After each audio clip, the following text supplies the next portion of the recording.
Assalamualaikum warahmatullahi wabarakatuh. Pernahkah engkau merasakan seolah ada sesuatu yang memanggilmu dari balik sunyi?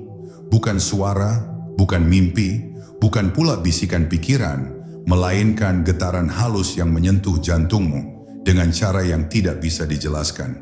Getaran yang membuatmu berhenti, menoleh, dan bertanya, "Ada apa dengan diriku? Kemana aku sebenarnya sedang menuju?" Mungkin selama ini engkau berjalan dengan tubuh yang hadir, namun jiwa yang belum pulang. Mungkin ada bagian dari dirimu yang diam, menunggu saatmu menyadari bahwa hidup bukan sekadar bergerak, tetapi kembali. Dan jika malam ini engkau mendengar panggilan itu, ketahuilah, ini bukan kebetulan, ini adalah undangan. Undangan untuk menyatukan rasa, jiwa, dan cahaya yang selama ini menanti di kedalaman dirimu sendiri. Selamat datang di perjalanan yang tidak lagi menuntunmu keluar, tetapi mengajakmu kembali ke dalam. Bab 1. Bisikan awal yang membangunkan rasa. Dalam keheningan yang paling sunyi, ada saat ketika hati manusia tiba-tiba disentuh oleh sesuatu yang tidak dapat dijelaskan oleh logika. Sebuah getaran lembut muncul, seolah berasal dari tempat yang jauh di dalam dada, mengingatkan bahwa hidup bukan hanya sekadar rutinitas, ambisi, dan kelelahan yang menumpuk. Getaran itu seperti bisikan halus yang memanggil tanpa suara, mengajak seseorang untuk berhenti sejenak dan menengok ke dalam dirinya, seakan berkata, "Engkau belum selesai memahami siapa dirimu." Inilah panggilan awal yang dirasakan para salik, sebuah panggilan yang tidak setiap orang sadari, namun selalu hadir pada waktunya. Ketika bisikan itu mulai terdengar, dunia luar perlahan kehilangan cengkeramannya. Hal-hal yang dulu begitu penting tiba-tiba tampak kecil, dan sesuatu yang selama ini tersembunyi justru terasa semakin kuat. Ada rasa rindu yang muncul entah dari mana, rindu pada sesuatu yang tidak memiliki bentuk, namun sangat nyata di dalam dada. Para salik menyebutnya sebagai titik bangun, momen ketika jiwa mulai sadar bahwa ia telah terlalu lama tertidur oleh kesibukan dunia. Dari sinilah seorang pencari mulai melangkah menuju penyatuan rasa dan jiwa. Bukan karena ia merasa hebat, tetapi justru karena ia merasa daif di hadapan keheningan itu. Pada fase ini, seseorang mulai mengalami perubahan pada kesadarannya. Ia menjadi lebih peka terhadap pesan-pesan kecil yang dulu diabaikan. Dezer angin, tatapan insan lain, keheningan malam, bahkan rasa sakit yang pernah ia hindari. Semua itu tiba-tiba menyerupai simbol-simbol yang mengandung makna, seolah dunia luar sedang disusun ulang hanya untuk dirinya. Para guru Ma'rifat mengatakan bahwa ketika seseorang mulai melihat makna di balik segala sesuatu, itulah tanda bahwa rasa batinnya mulai hidup dan siap dibimbing menuju kedalaman. Namun panggilan halus ini tidak selalu datang dengan kenyamanan. Terkadang ia hadir sebagai kegelisahan yang merayap diam-diam, membuat seseorang mempertanyakan arah hidupnya, tujuannya, dan hubungan batinnya dengan Tuhan. Kegelisahan ini bukan tanda kelemahan, justru inilah bahasa jiwa ketika ia mulai rindu kembali kepada sumbernya.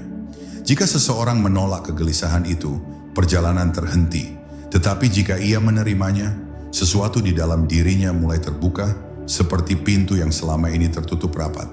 Akhirnya inilah yang diam-diam dipahami oleh para salik, bahwa setiap perjalanan besar selalu dimulai dari panggilan kecil yang hanya bisa didengar oleh hati yang mulai jernih. Panggilan itu tidak memaksa, tidak pula mendesak. Ia hanya menunggu. Menunggu sampai seseorang siap melihat dirinya dengan jujur, siap menyusun kembali serpihan jiwanya, dan siap berjalan menuju cahaya yang tidak terlihat oleh mata, tetapi sangat jelas terasa oleh rasa. Dan ketika panggilan itu diterima, seluruh perjalanan ma'rifat pun mulai terbuka dengan sendirinya. Bab 2. Menemukan rasa yang selama ini tersembunyi. Ada satu anugerah halus yang diberikan Tuhan kepada manusia sejak awal penciptaan, namun justru paling sering tertutup oleh hiruk-pikuk dunia, rasa. Bukan sekadar perasaan sesaat, bukan pula emosi yang datang dan pergi, tetapi rasa dalam makna terdalam, rasa yang menjadi jembatan antara hati manusia dan cahaya ilahi. Ketika seorang salik mulai menyadari keberadaannya, ia seperti menemukan indera baru yang selama ini tidak digunakan. Rasa itu bangkit perlahan, menyingkirkan debu-debu lama yang melekat pada batin, membuka jalan bagi cahaya untuk mengalir masuk dengan lebih jernih. Rasa ini tidak muncul dengan gemuruh. Ia datang setenang bisikan angin, namun membawa kekuatan yang mampu mengguncang seluruh kesadaran. Ketika rasa mulai hidup, pandangan seorang pencari akan berubah. Ia tidak lagi melihat dunia hanya dari permukaan. Setiap kejadian, setiap pertemuan, setiap detik waktu yang berlalu, tiba-tiba memiliki makna yang terdalam. Apa yang dulu ia anggap kebetulan, kini tampak seperti pesan. Apa yang dulu ia anggap sederhana, kini memancarkan hikmah yang membuatnya terdiam. Seakan dunia sedang berbicara, dan untuk pertama kalinya ia mampu mendengarnya. Namun rasa tidak bisa ditemukan oleh jiwa yang terbelenggu oleh ambisi dan ketakutan. Rasa hanya tumbuh pada hati yang bersedia melembut. Itulah mengapa para guru makrifat selalu menekankan pentingnya kejujuran batin. Sebab rasa sejati tidak akan bangkit di hati yang sibuk menutupi lukanya, memaksakan kehendaknya, atau menyembunyikan niatnya dari dirinya sendiri. Rasa adalah cahaya, ia hanya menyala ketika hati diterangi oleh kejujuran. Dan ketika rasa itu menyala, seorang salik mulai melihat bukan hanya apa yang ada, tetapi juga apa yang tersembunyi di balik keberadaan itu. Ketika rasa semakin jernih, seseorang mulai menyadari bahwa banyak keputusan hidupnya selama ini tidak lahir dari kebijaksanaan, melainkan hanya reaksi atas luka, ketakutan, dan keinginan yang tidak pernah ia sadari. Rasa yang hidup mengungkapkan hal ini tanpa menghukum, ia hanya menyingkapkan kebenaran sebagaimana adanya. Dan justru dari pengenalan ini, lembut namun tajam, seseorang mulai benar-benar memahami dirinya. Ia melihat sisi terang dan gelapnya, namun tidak lagi ingin menghakimi diri. Sebaliknya, ia ingin menyembuhkan, merangkul, dan menemukan kembali keseimbangan yang sempat hilang. Inilah inti dari menemukan rasa, sebuah kesadaran baru bahwa apapun yang hadir dalam hidup bukan kebetulan, bahwa setiap perasaan yang datang, entah lembut atau menyakitkan, adalah pintu menuju pemahaman lebih dalam. Saat rasa ini hidup, perjalanan makrifat tidak lagi terasa seperti upaya yang berat. Ia berubah menjadi tarikan halus, sebuah undangan lembut dari Tuhan agar hambanya kembali mendekat. Dan siapapun yang telah menemukan rasa, ia akan tahu bahwa langkahnya tidak lagi dituntun oleh pikiran semata, tetapi oleh cahaya batin yang perlahan memandu menuju tempat pulang yang sesungguhnya. Bab 3. Jiwa yang terserak dan panggilan untuk kembali. Ada saat ketika seseorang menyadari bahwa sebagian dari dirinya tidak lagi berada di tempat yang sama. Ia mungkin sedang duduk, tetapi hatinya melayang ke masa lalu. Ia mungkin sedang tersenyum, tetapi jiwanya terikat oleh rasa takut yang ia sembunyikan. Dalam perjalanan makrifat, para salik memahami bahwa manusia sering hidup dengan jiwa yang terserak, terbelah oleh luka, ambisi, kenangan, dan keinginan yang saling bertentangan. Jiwa seperti ini tetap bergerak, tetap bernapas, namun tidak pernah benar-benar hadir.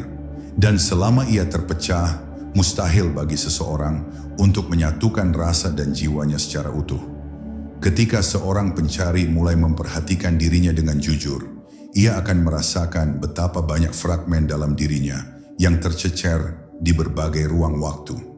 Ada bagian jiwa yang tertinggal pada masa kecil yang penuh luka. Ada yang menggantung di harapan yang tidak terpenuhi. Ada yang terikat pada penyesalan yang belum dimaafkan. Fragmen-fragmen ini membuat batin terasa berat, tidak stabil, dan mudah terseret oleh gelombang emosi. Para guru sufi menyebut kondisi ini sebagai jiwa yang terbelah dari pusatnya. Ia tidak jahat, tidak lemah, hanya belum menemukan tempat untuk kembali berkumpul. Penyatuan jiwa bukan perkara memperbaiki masa lalu, melainkan mengizinkan diri untuk hadir kembali sepenuhnya di saat ini. Ketika seorang salik duduk dalam diam, ia tidak hanya berusaha menenangkan pikirannya. Ia sedang memanggil kembali bagian-bagian jiwanya yang hilang, mengundangnya pulang dengan kelembutan, bukan dengan paksaan. Ada bagian dalam diri yang ingin dipahami, ada bagian lain yang ingin dimaafkan, dan ada pula bagian yang membutuhkan pelukan batin setelah sekian lama diabaikan. Inilah proses yang seringkali membuat seorang pencari meneteskan air mata tanpa sebab. Ia bukan sedih, jiwanya sedang kembali. Dan ketika jiwa perlahan mulai menyatu, seseorang merasakan perubahan yang sangat halus namun dalam. Ia mulai mampu merasakan kehadiran dirinya secara utuh. Nafas menjadi lebih hidup, diam menjadi lebih kaya, dan setiap helaan terasa seperti langkah kembali menuju pusat batin. Gelombang kecemasan melemah, bukan karena masalah hilang, melainkan karena jiwa tidak lagi tercerai-berai. Ia mulai kembali solid, terarah, dan tidak mudah terombang-ambing oleh keadaan luar. Para salik menggambarkan momen ini seperti cermin retak yang perlahan menyatu kembali, tetap memiliki bekas, tetapi mampu memantulkan cahaya dengan lebih bersih. Inilah sebabnya, sebelum seorang salik melangkah lebih jauh menuju penyatuan rasa dan jiwa, ia harus terlebih dahulu menghadirkan dirinya secara penuh. Jiwa yang terpecah tidak mampu mengenali cahaya Tuhan dengan jernih, tetapi jiwa yang kembali pada pusatnya, jiwa yang telah memanggil pulang tiap fragmen dirinya, akan menemukan kedamaian yang tidak dapat digoyahkan oleh apapun di dunia. Dan dari kedamaian inilah, perjalanan menuju makrifat sejati akhirnya bisa dimulai. Bab 4. Rasa sebagai cahaya pemandu di jalan sunyi. Rasa adalah anugerah halus yang sering kali disalahpahami. Banyak orang mengira bahwa rasa hanyalah perasaan lembut yang muncul di hati, padahal bagi para salik, rasa adalah cahaya pertama yang memandu perjalanan batin. Ia bukan sekadar emosi, melainkan kompas ruhani yang terhubung dengan sumber cahaya ilahi. Ketika seseorang mulai mengenal rasa ini, ia seperti menemukan lampu kecil di tengah hutan gelap. Lampu itu tidak menyorot jauh, namun cukup untuk menunjukkan satu langkah ke depan, dan satu langkah itu saja sudah lebih dari cukup untuk memulai perjalanan panjang menuju Tuhan. Para guru makrifat berkata, siapa yang menjaga rasa, Tuhan akan menjaganya.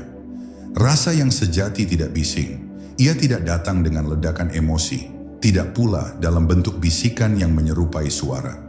Ia muncul sebagai kejernihan tiba-tiba dalam hati, ketenangan yang tidak berasal dari dunia, keberanian tanpa sebab, atau intuisi yang menunjukkan arah tanpa memaksa. Ketika rasa ini hadir, seseorang merasa seolah ia sedang dipandu oleh sesuatu yang jauh lebih bijaksana daripada dirinya sendiri. Dan anehnya, semakin ia mengikuti rasa itu, semakin hidupnya terasa selaras. Ia seperti menemukan aliran yang selama ini hilang, sebuah aliran yang membawa dirinya kembali pada keseimbangan batin. Namun tidak semua yang terasa itu benar. Para salik membedakan antara rasa sejati dan keinginan yang menyamar. Keinginan sering membakar, tetapi rasa sejati menenangkan. Keinginan menjerat, tetapi rasa membebaskan. Keinginan bersuara keras, tetapi rasa berbicara lewat keheningan. Karena itu, seorang pencari harus belajar menyaring getaran hatinya.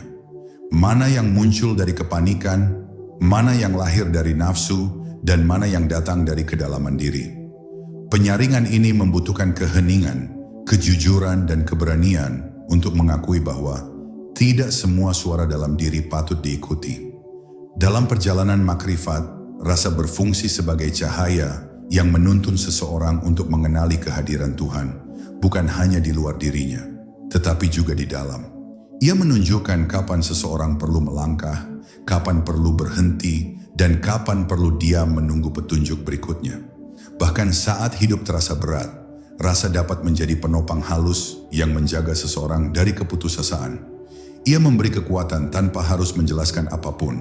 Dan bagi mereka yang telah mengenalnya, rasa lebih dapat dipercaya daripada kata-kata manusia atau logika yang terbatas. Akhirnya, rasa yang jernih adalah pintu menuju pemahaman ruhani yang lebih tinggi. Ketika rasa sudah menjadi cahaya, seseorang tidak lagi berjalan dalam gelap, meski dunia di sekitarnya tampak kelam. Ia memiliki panduan yang tidak terlihat, namun selalu tepat. Inilah cahaya yang mengantar para salik untuk melangkah menuju langkah pertama dalam penyatuan rasa dan jiwa, menjernihkan kesadaran. Sebab rasa tanpa kejernihan akan mudah tersesat, tetapi rasa yang dipandu kesadaran adalah cahaya yang tidak pernah padam. Bab 5. Langkah pertama, menjernihkan kesadaran. Perjalanan seorang salik selalu dimulai dari dalam, dan langkah paling mendasar sekaligus paling menentukan adalah menjernihkan kesadaran. Kesadaran manusia seringkali tertutup oleh kabut pikiran yang tak pernah berhenti, ketakutan yang diwariskan, ambisi yang dibisikkan dunia, luka yang menumpuk, dan penyesalan yang tidak pernah selesai. Semua itu membuat seseorang sulit merasakan cahaya ilahi yang sebenarnya sudah begitu dekat. Karena itu, para guru makrifat mengajarkan bahwa sebelum seseorang ingin menyatukan rasa dan jiwa, ia harus terlebih dahulu membersihkan ruang batinnya, sebagaimana seseorang membersihkan rumah sebelum menerima tamu yang sangat dihormati. Kesadaran yang jernih bukan berarti pikiran selalu kosong, melainkan hati yang tidak lagi dikendalikan oleh pikiran yang kacau. Ia seperti kolam yang permukaannya tenang, apapun yang tercermin di atasnya menjadi jelas. Ketika kesadaran jernih, seseorang dapat melihat kebenaran dirinya tanpa topeng. Ia melihat kekuatan yang ia miliki, kelemahan yang perlu diperbaiki, niat yang perlu diluruskan, dan luka yang perlu disembuhkan. Kejujuran semacam ini tidak mudah, tetapi justru menjadi syarat utama agar cahaya dapat masuk. Sebab cahaya hanya turun pada hati yang tidak menipu dirinya sendiri. Menjernihkan kesadaran bukanlah pekerjaan sekali jadi. Ia adalah latihan harian yang dilakukan dengan lembut namun konsisten. Bisa melalui zikir hening, tafakur atas ayat-ayat Tuhan, atau sekadar duduk dalam diam sambil menyadari nafas. Setiap hembusan nafas adalah kesempatan untuk melepas beban. Setiap tarikan nafas adalah undangan untuk menerima cahaya baru. Dalam keheningan itu, pikiran perlahan melemah, suara rasa menguat, dan hati mulai menemukan ritme alaminya kembali. Inilah titik ketika seseorang mulai merasakan kedamaian yang bukan berasal dari keadaan luar, melainkan dari kedalaman dirinya sendiri. Seorang salik yang berhasil menjernihkan kesadarannya akan merasakan perubahan pada cara ia melihat dunia. Ia tidak lagi bereaksi secara impulsif. Ia tidak lagi mudah terguncang oleh masalah. Ia tidak lagi menilai manusia dari luarnya saja. Ada kejernihan yang membuat dirinya mampu memahami sesuatu sebelum ia mengucapkannya, melihat makna sebelum ia mengetahui alasannya. Kesadaran seperti ini bukan kehebatan, melainkan respons alami ketika hati telah dibersihkan dari kabut-kabut batin. Sebagaimana mata yang jernih dapat melihat cahaya, kesadaran yang jernih dapat mengenali petunjuk Tuhan. Inilah langkah pertama dan inilah fondasi seluruh perjalanan. Menjernihkan kesadaran membuka pintu agar rasa dapat bekerja tanpa gangguan dan jiwa dapat memantulkan cahaya Tuhan tanpa distorsi. Jika langkah ini dilewati dengan benar, dua langkah berikutnya menghadirkan Tuhan di dalam nafas dan menyatukan gerak, rasa, serta jiwa akan terbuka dengan sendirinya. Sebab ketika kesadaran telah jernih, seseorang tidak lagi berjalan sendirian. Ia berjalan bersama cahaya yang membimbingnya menuju makrifat yang lebih tinggi. Bab 6. Menghadirkan Tuhan di dalam nafas. Ada sebuah rahasia besar yang diwariskan para salik sejak zaman para wali, bahwa Tuhan dapat dihadirkan bukan hanya dalam zikir yang terucap, tetapi juga dalam setiap helaan nafas. Nafas adalah tanda paling nyata bahwa manusia hidup dalam penjagaannya. Namun jarang sekali manusia menyadari kedalaman makna nafas itu sendiri. Dalam perjalanan makrifat, menghadirkan Tuhan di dalam nafas bukan berarti mengucapkan namanya terus-menerus, tetapi menyadari bahwa setiap keluar masuknya udara adalah bukti bahwa kita tidak pernah dibiarkan sendiri. Nafas menjadi gerbang untuk memasuki kehadirannya yang senantiasa dekat, lebih dekat dari urat leher, namun sering tidak tersentuh oleh kesadaran kita yang terburu-buru. Ketika seorang salik mulai duduk dalam diam, menarik nafas perlahan, dan membiarkan dirinya hadir sepenuhnya, ia akan merasakan sesuatu yang berbeda. Nafas yang tadinya hanya proses biologis berubah menjadi aliran cahaya yang menenangkan. Dalam setiap tarikan nafas, ia merasakan seakan ada energi lembut yang turun dari langit, memasuki dadanya, dan menenangkan seluruh kegelisahan yang sebelumnya bergejolak. Dalam setiap hembusan, ia merasakan seakan beban lama keluar satu demi satu, meninggalkan ruang baru bagi ketentraman yang lebih dalam. Ini bukan meditasi, bukan pula teknik relaksasi. Ini adalah bentuk zikir yang dilakukan oleh jasad dan jiwa sekaligus. Dalam tradisi para sufi, ada keyakinan bahwa nafas membawa rahasia rububiyah, yaitu peran Tuhan sebagai pemelihara. Selama manusia masih bernapas, selama itu pula ia dipelihara. Kesadaran inilah yang membuat para salik dapat merasa dekat dengan Tuhan, bukan hanya ketika beribadah, tetapi dalam setiap momen hidupnya. Mereka berjalan dengan sadar bahwa setiap nafas adalah hadiah, setiap hembusan adalah kesempatan, dan setiap detik adalah dialog sunyi antara hamba dan pencipta. Ketika nafas disadari, waktu terasa tidak lagi tergesa, dunia tidak lagi mencengkeram dengan kekuatannya. Hati menjadi lapang, seolah ada ruang baru yang terbuka di dalam dada. Namun menghadirkan Tuhan di dalam nafas tidak selalu mudah, karena pikiran manusia sering berlari lebih cepat daripada denyut jantungnya sendiri.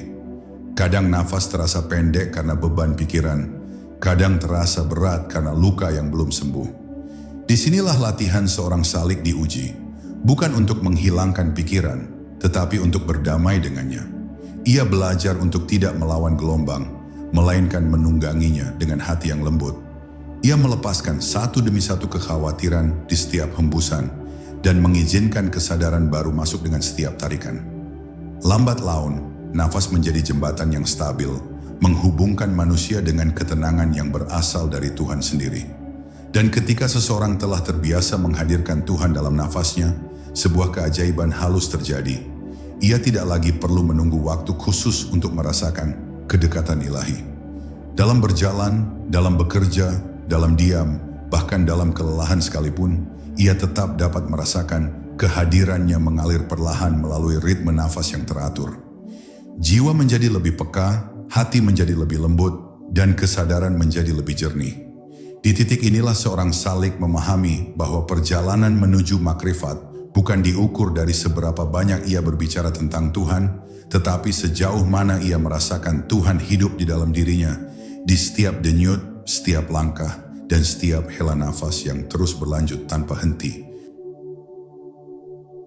Bab 7. Menyatukan gerak, rasa, dan jiwa.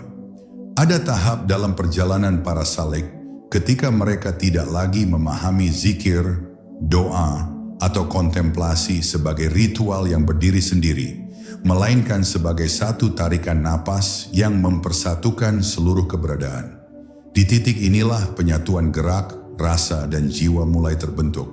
Bukan lagi tentang apa yang dilakukan tangan, bukan lagi tentang apa yang dipikirkan kepala, tetapi tentang bagaimana setiap helaan, napas menjadi satu kesaksian bahwa hamba sedang kembali menuju Tuhannya. Gerak tubuh menjadi bahasa, rasa menjadi cahaya, dan jiwa menjadi wadah yang menerima keduanya tanpa konflik. Harmoni batin ini tidak perlu dipaksakan. Ia tumbuh seperti embun yang muncul pada fajar. Diam namun pasti. Ketika seseorang mulai menyadari bahwa setiap gerak memiliki getaran, ia tak lagi melangkah dengan sembarangan. Bahkan gerakan kecil seperti memegang gelas atau membuka pintu dapat menjadi latihan kesadaran, mengajarkan bahwa ketenangan tidak tercipta dari keheningan semata, tetapi dari hadirnya jiwa dalam setiap tindakan. Para salik memahami ini sebagai gerak yang tersambung, yaitu gerak yang tidak keluar dari tubuh tanpa restu hati. Dalam keadaan ini, seseorang dapat merasakan bahwa hidup menjadi lebih lambat, namun justru lebih dalam. Satu langkah terasa seperti zikir, satu pandangan terasa seperti doa. Penyatuan rasa dalam gerak adalah rahasia yang hanya ditemukan ketika hati telah melembut. Rasa bukan lagi sekadar apa yang dirasakan dalam dada, tetapi apa yang memancar ke seluruh tubuh dan memberi warna pada setiap tindakan. Ketika rasa jernih, gerak tidak lagi diatur oleh ego atau reaksi spontan, melainkan oleh ketentraman yang mengalir dari dalam. Bahkan dalam situasi sulit sekalipun, seseorang tetap mampu bergerak dengan kelembutan, karena rasa telah mengambil alih tempat yang dulu dikuasai oleh kegelisahan. Disinilah seseorang akan merasakan bahwa tubuhnya mulai menjadi alat bagi ketenangan, bukan bagi kegaduhan batin. Dan ketika gerak serta rasa telah menyatu, jiwa pun mulai merasakan keterpaduannya sendiri. Jiwa tidak lagi berlari ke masa lalu atau mengembara ke masa depan. Ia hadir di sini, pada momen yang sama dengan tubuh dan rasa. Inilah kondisi yang membuat para salik tampak begitu tenang meski di tengah badai. Bukan karena mereka tidak merasakan perih, tetapi karena jiwa mereka tidak lagi tercerabut dari pusatnya. Jiwa yang hadir menjadikan setiap gerak dan rasa sebagai bagian dari ibadah, bahkan ketika seseorang sedang melakukan hal-hal kecil yang tampaknya duniawi. Pada akhirnya, penyatuan gerak, rasa, dan jiwa adalah tanda bahwa seseorang telah memasuki tahap kedalaman yang lebih tinggi. Ia tidak lagi membutuhkan kata-kata untuk berzikir. Seluruh dirinya telah menjadi zikir itu sendiri. Ia tidak lagi mencari tanda-tanda kehadiran Tuhan, karena kehadiran itu mulai terasa dalam setiap denyut nadi. Dan para salik memahami satu kenyataan penting. Ketika gerak, rasa, dan jiwa telah menyatu, seseorang tidak lagi berjalan menuju Tuhan. Ia berjalan bersama Tuhan dalam diam yang paling penuh. Bab 8. Pengalaman para salik ketika rasa mulai menyatu. Ketika seorang salik mencapai titik di mana rasa dan jiwanya mulai menyatu, pengalaman batin yang hadir bukanlah sesuatu yang dapat dijelaskan sepenuhnya oleh kata-kata. Para guru sufi sering mengingatkan bahwa apapun yang diceritakan hanya sekadar bayangan dari pengalaman yang sebenarnya.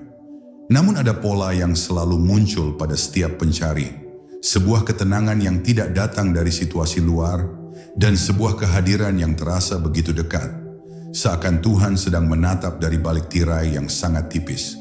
Dalam detik-detik itu, hati tidak lagi sibuk mengejar jawaban, sebab jawabannya hadir sendiri dalam bentuk ketenteraman yang tidak dapat dibantah. Salik yang memasuki fase penyatuan ini sering merasa seolah waktu melambat.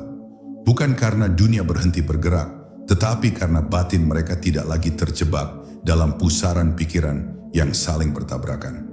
Mereka mulai merasakan bahwa setiap nafas membawa pesan, setiap detak jantung menjadi zikir, dan setiap diam berubah menjadi ruang suci di mana diri dan ilahi saling mengenali.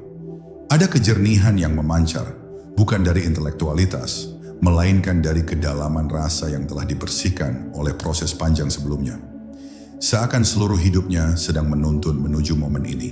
Pada beberapa salik, rasa penyatuan ini menampakkan diri sebagai aliran energi halus yang bergerak dari dada ke seluruh tubuh, memberikan sensasi hangat, ringan, atau bahkan membuat air mata mengalir tanpa diketahui sebabnya.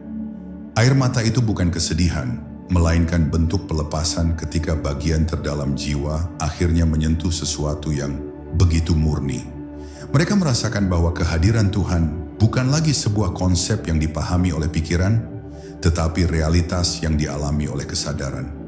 Ini bukan ekstase emosional, ini adalah kedalaman batin yang menyadari bahwa tidak pernah ada jarak antara hamba dan penciptanya. Namun pengalaman ini tidak membuat seorang salik merasa lebih tinggi. Justru sebaliknya, semakin kuat rasa penyatuan itu, semakin kecil ia merasakan dirinya. Ego pelan-pelan melebur bukan karena dipaksa, tetapi karena ia merasa tidak lagi diperlukan. Seorang salik menjadi lembut dalam tutur, rendah dalam sikap, dan jernih dalam pandangan, sebab ia membawa serta cahaya yang ia temukan dalam dirinya. Orang lain mungkin tidak melihat apa yang berubah, tetapi mereka akan merasakannya. Ada keteduhan dalam kehadirannya, seolah ia membawa angin yang menenangkan. Inilah salah satu tanda paling jelas bahwa rasa dan jiwa telah mulai menyatu. Seorang salik menjadi tempat bagi kedamaian, bukan hanya untuk dirinya, tetapi juga bagi orang lain. Ia tidak lagi terburu-buru, tidak lagi mudah marah, tidak lagi terikat pada penilaian manusia. Ia belajar mencintai dengan cara yang lebih halus, lebih tulus, dan lebih luas. Dan dalam keteduhan itu, ia menyadari bahwa perjalanan makrifat bukan tentang melihat sesuatu yang luar biasa, melainkan tentang menjadi sesuatu yang lebih sederhana, lebih jernih, dan lebih dekat kepada Tuhan tanpa perantara apapun. Bab 9. Misteri kehadiran yang tak terucap. Ada sebuah titik dalam perjalanan seorang salik ketika kata-kata tidak lagi mampu menggambarkan apa yang ia rasakan. Di titik itu, kehadiran Tuhan bukan lagi konsep, bukan lagi pengetahuan, bukan pula sekadar rasa tentram. Ia berubah menjadi sebuah kehadiran halus yang menyelimuti seluruh ruang batin, mengalir di setiap nafas, dan bergetar di setiap detik waktu. Kehadiran itu tidak menyentuh dari luar, tetapi muncul dari dalam, seakan Tuhan tidak lagi dicari, tetapi diketahui tanpa proses berpikir. Inilah misteri yang membuat para arifin tersenyum dalam diam, karena mereka menemukan sesuatu yang tak bisa diceritakan, namun begitu nyata pada rasa. Ketika seorang salik memasuki keadaan ini, dunia seakan berubah meski tidak ada yang berubah. Langit tetap sama, udara tetap sama, tetapi cara ia merasakannya berbeda total. Ada kedekatan yang tak terdefinisikan, seolah seluruh ciptaan sedang bertasbih dengan bahasa yang selama ini tidak ia dengar. Setiap gerak menjadi tanda, setiap diam menjadi ayat, dan setiap peristiwa menjadi undangan untuk semakin mendekat. Bahkan kegelisahan pun berubah menjadi jembatan yang mengantar seseorang kembali kepadanya. Ini bukan ekstase, bukan emosi. Ini adalah kesadaran bahwa Tuhan selalu hadir. Hanya manusia yang sering tidak peka. Namun misteri ini tidak datang dengan suara keras. Ia tidak muncul melalui keajaiban besar atau pengalaman luar biasa. Ia hadir lembut seperti bayangan cahaya di permukaan air. Hanya hati yang benar-benar melunak dan jiwa yang telah kembali utuh yang dapat merasakannya. Itulah sebabnya para salik diajarkan untuk membersihkan niat, melembutkan perilaku, dan menenangkan batin. Karena kehadiran Tuhan tidak dipaksa, tetapi diizinkan untuk tampak. Dan kehadiran itu tampak bukan di mata, tetapi di kedalaman rasa.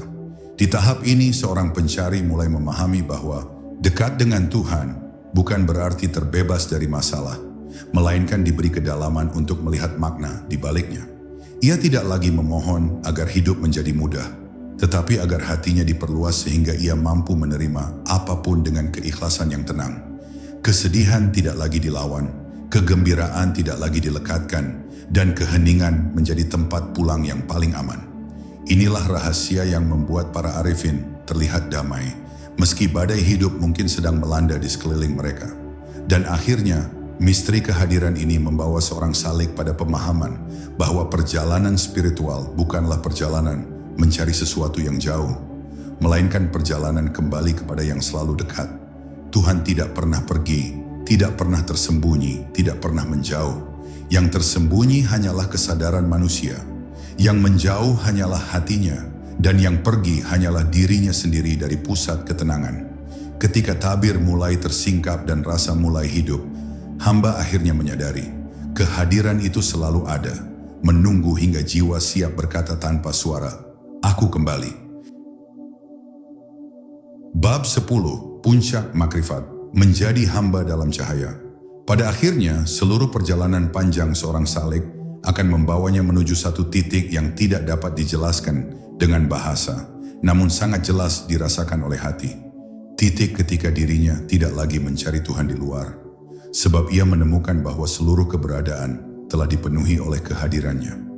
Di tahap ini, seseorang tidak lagi sibuk mengejar pengalaman spiritual, tidak lagi terpikat oleh rasa-rasa halus, dan tidak lagi mencari pengakuan batin. Ia hanya menjadi hamba yang sadar, hamba yang hadir, hamba yang pulang.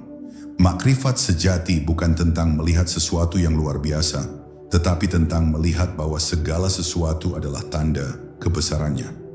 Pada puncak makrifat, hati seorang salik menjadi begitu lembut dan begitu yakin hingga tidak ada lagi ruang bagi keraguan. Ia memahami bahwa segala perjalanan, luka, kegagalan, air mata, bahkan kesesatan yang pernah ia lalui, semuanya adalah cara Tuhan menuntunnya kembali. Tidak ada lagi penyesalan, sebab semua telah menjadi bagian dari penyempurnaan dirinya. Ia tidak menjadi sombong karena pernah dekat dengan Tuhan. Justru ia semakin merasa kecil. Kesadaran ini menumbuhkan ketundukan yang begitu indah. Bukan ketundukan yang dipaksa, tetapi ketundukan yang lahir dari cinta. Di tahap tertinggi ini, seorang salik tidak lagi melihat dirinya sebagai pusat kehidupan. Ia menjadi seperti sungai jernih yang hanya mengalir ke arah yang ditentukan olehnya. Setiap gerak, setiap kata, setiap niat, semuanya diarahkan oleh rasa kehadiran Tuhan yang mendalam dan terus-menerus. Ia melakukan kebaikan bukan karena ingin dipuji, tetapi karena hatinya tidak sanggup melakukan selain kebaikan. Ia menghindari keburukan bukan karena takut dosa, tetapi karena jiwanya telah menyatu dengan cahaya yang tidak menerima kegelapan. Bagi mereka yang mencapai puncak ini, hidup bukan lagi perjalanan yang penuh beban, melainkan ibadah yang terus bergetar. Bahkan diamnya pun menjadi tasbih dan langkahnya menjadi sujud. Ia menyadari bahwa makrifat bukan tentang menjadi istimewa, tetapi tentang menjadi sepenuhnya hamba. Tidak ada lagi ambisi batin untuk dikenal, dimuliakan, atau dibedakan dari manusia lain.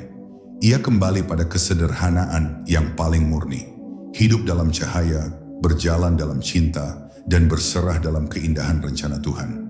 Dan ketika seorang salik telah mencapai keadaan ini, ia akan memahami rahasia terbesar perjalanan spiritual, bahwa tujuan akhir bukanlah mengenal Tuhan, tetapi tidak pernah lepas darinya.